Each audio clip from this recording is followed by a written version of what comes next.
रामायण काल्पनिक है। एक सवाल जो लोग कहते हैं ना, भाई जब रामायण काल्पनिक है तो तुम्हारे पेट में दर्द क्यों होता है। हम ये कहते हैं कि तुम्हारी रामायण काल्पनिक है, तुमने कल्पना में भी हमारे बाप शंभुक को मारा, कल्पना में भी तुम हमारे विरोध में ही कल्पना कर रहे हो।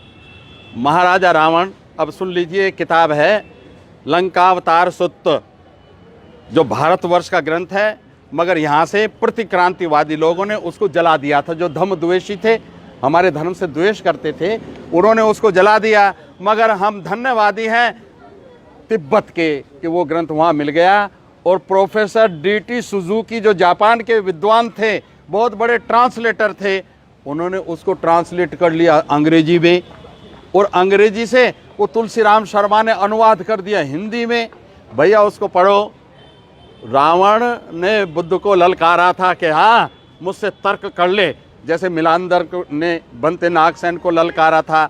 और उनका बुद्ध का और रावण का जो शास्त्रार्थ हुआ है, वो 100 सवाल रावण ने पूछे, 100 सवाल बुद्ध ने दिए। वो बौद्ध धर्म का विज्ञानवाद उसको कहते हैं। वो सारा उस ग्रंथ में उपलब्ध है। जाओ बच्चों, उस ग्रंथ को पढ़ो तो पता चलेगा कि रावण बहुत बड़ा विद्वान था, बौद्ध था, इसीलिए उसको जलील करने के लिए इन्होंने अपने ग्रंथ में उसको खलनायक बनाया और उसका लज्जाजनक उसका वध करते हैं। और रावण की महानता देखो, हर साल जलाते हैं, हर चौराहे पे जलाते हैं, मगर वो इनके जलाने में नहीं आता।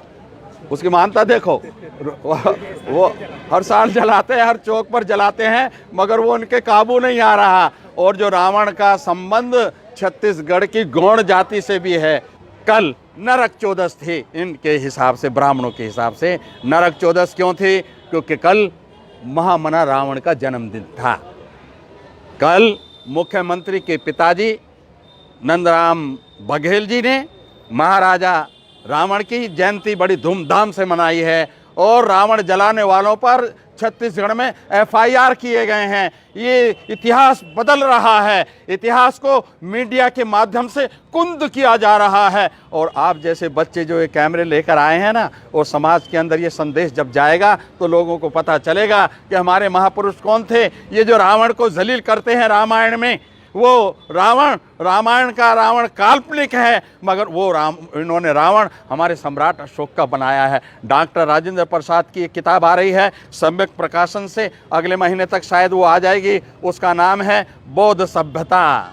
उसमें क्या बताया उन्होंने कि वो अशोक वाटिका क्या है। अशोक वाटिका वो है जो सम्राट अशोक ने अपनी राजधानी में एक अशोकाराम बनाया था, बहुत बड़ा बुद्ध विहार बनाया था। और उसी में तृतीय संगीति हुई थी, बौद्ध संगीति, जो बुद्धिस्ट कॉन्फ्रेंस होती है, वो उसका आयोजन हुआ था। और वो कहते हैं इतना संपन्न नगरी थी राजगृह, उसी को उन्होंने सोने की लंका कह दिया। अरे तुमने सोने की लंका में आग लगा दी, बड़ा आश्चर्य की बात है। आज आप सोना तो छोड़ो, आप ये जो 1 रुपये का सिक्का है, इसमें आग नहीं लगा सकते। उनके पास झूठ का अंबार, और उनके पास बहुत बड़ी कला है। वो झूठ को ऐसा स्थापित करते हैं, वो सत्य से भी ज़्यादा सच्ची लगने लगती है। वो लिंग को पुजवा दें, वो गोबर को पुजवा दें, वो आदमी के सिर पे जानवर का सिर रखकर पुजवा दें, ये कला उन्हीं के पास है। हमारे बच्चों को सावधान होकर के अपनी विरासत को स्थापित करने के काम में लगना चाहिए।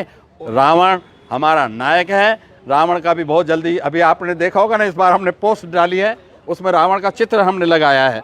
मगर खुशी हमें इस बात की है कि वो छत्तीसगढ़ में जो कल रावण की जयंती मनी है, वहाँ पर उस चित्र का उन्होंने इस्तेमाल किया, अपनी पोस्ट में उसी चित्र का इस्तेमाल किया। बहुत जल्दी आपको ना केवल महामना रावण का, बल्कि महिषासुर का भी पोस्टर मिलेगा, उनका साहित्य मिलेगा। हम अपने महापुरुषों को घर घर तक पहुंचाने के जिस काम में लगे हैं, किसी पर एहसान नहीं है।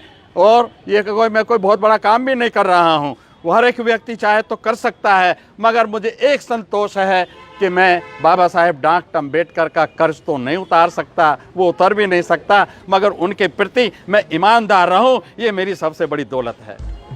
बहुजन समाज से जुड़ी हर खबर को देखने के लिए बहुजन टीवी को लाइक कीजिए, सब्सक्राइब कीजिए और शेयर कीजिए।